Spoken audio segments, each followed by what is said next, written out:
एक समय की बात है। मोहन और पद्मावती नाम के दो भाई बहन रहते थे। मोहन बड़ी पढ़ाई कर कर बड़े शहर में अपने बीवी बच्चों के साथ रहता था। पर पद्मावती जिस शहर में पढ़ाई की, उसी शहर के जान पहचान के एक लड़के रघु से शादी करके वहां पर बस गई। पद्मावती के पास सुंदरता के साथ साथ कई गुण थे। वो अपने पति के साथ सम्मान मेहनत करती। पद्मावती घर पे बहुत मेहनत से समोसे बनाती और उसका पति रघु उस समोसों को टोकरी में डाल के अपनी साइकिल पे रख के गांव में बेचा करता था। समोसे समोसे।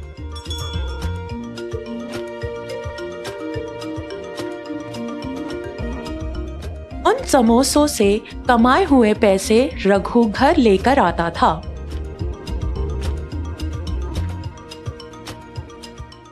उस तरह 6 साल गुजर गए। उन 6 सालों में पद्मावती को 3 बच्चे हुए, 2 लड़की और 1 लड़का। अपने तीनों बच्चों की भविष्य को दृष्टि में रखते हुए पद्मावती और रघु बहुत मेहनत से काम किया करते थे। पद्मावती के समोसे उस गांव में बहुत मशहूर थे।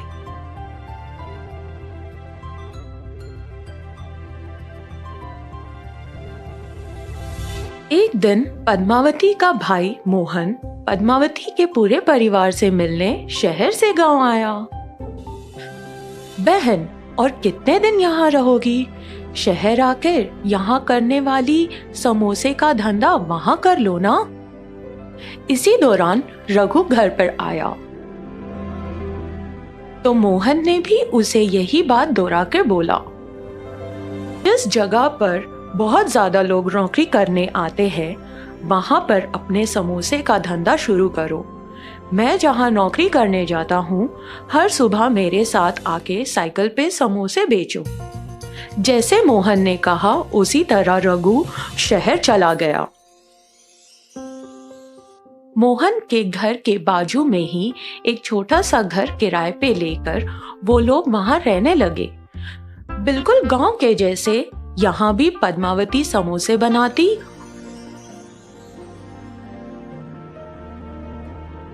और रघु उन्हें साइकिल पर रखकर मोहन के साथ नौकरी करने के जगह जाके समोसे बेचना शुरू किया। हर दिन मोहन नौकरी पे जाता और पैसे कमा कर लेकर आता। वैसे ही रघु भी समोसे बेचकर हर दिन पैसे कमाकर घर लेकर आता था। पद्मावती के हाथों से बनाए हुए समोसे शहर वालों को भी बड़े स्वादिष्ट लगते थे। हर दिन रघु जितने समोसे लेकर जाता, वो सारे समोसे बिक जाते। इस तरह उन बेचे हुए समोसों के पैसों से रघु ने एक छोटा सा समोसे का ठेला खरीद लिया और गरम गरम समोसे वहीं पे बनाना शुरू कर दिया। एक तरफ पद्मावती गरम गरम समोसे बनाती थी और दूसरी ही तरफ रघु उन समोसों को बेचा करता था। अब तो पहले से ज्यादा कमाई होने लगी थी। जिस तरह पद्मावती और रघु पूरी लगन से कमाई करते थे, उनकी मेहनत के वजह से जिस जगह पर वो छोटे से साइकिल से अपना धंधा शुरू किया, उसी जगह एक छोटी सी ठेला खरीदने के बाद एक बड़ा ठेला भी खरीदा और उसके बाद उन्होंने 2 लोगों को भी वहां पर काम पे रखा। इसी तरह उनके समोसे का धंधा बहुत अच्छा चला, लेकिन इतने सारे ग्राहक बढ़ गए कि समोसे खत्म होने की वजह से उनमें से काफी ग्राहक निराश होकर वहां से लौटने लगे। पद्मावती और रघु के दिन रात के मेहनत के वजह से अब वो जगह समोसा सेंटर के नाम से मशहूर होने लगी। कुछ दिनों के बाद उन्होंने 10 और काम करने वालों को रख लिया, साथ ही साथ 30 ग्राहकों के बैठने के लायक जगह भी बना ली दुकान में। जैसे समय बीतता गया वैसे पद्मावती के भी बच्चे बड़े होने लगे। मोहन भी रघु के जैसे बढ़ता गया और अच्छी आमदनी कमाने लगा। एक दिन नौकरी खत्म करके मोहन घर लौट जा रहा था। तभी उसने पद्मावती और रघु का समोसा सेंटर देखा और वहां गया। मेरी दी हुई सलाह के वजह से ही तुम लोग इतनी सफलता पाए हो। मैं तुम लोगों को एक और सलाह देता हूँ, सुनो। वो क्या सलाह है भैया? मैं 10 सालों से देख रहा हूँ रघु इतने सारे लोगों को समोसा सेंटर में संभालता है। उसे देखकर मैं आश्चर्यचकित हूँ। रघु मैनेजर के पोस्ट के लिए एकदम सही रहेगा।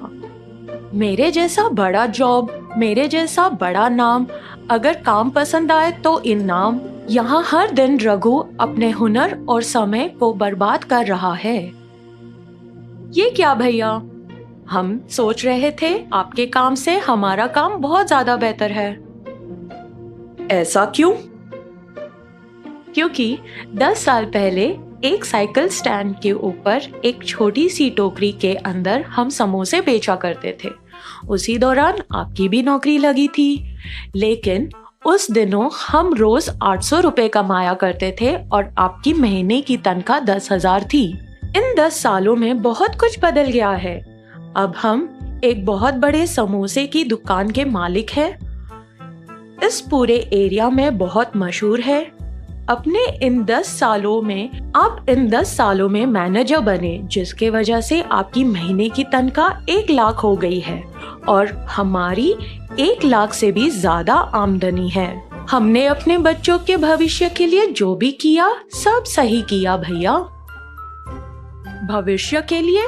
वो कैसे? हमने बहुत कम पैसों से अपना धंधा शुरू किया था।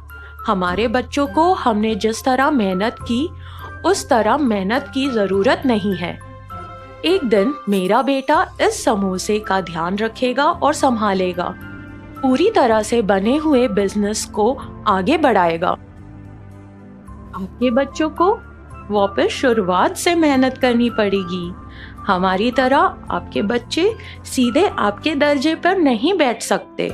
आपके कंपनी के मालिक के बच्चे उस दर्जे पर बैठ सकते हैं, पर आपके बच्चे आपके दर्जे पर आते आते उन्हें बहुत मेहनत करनी पड़ेगी।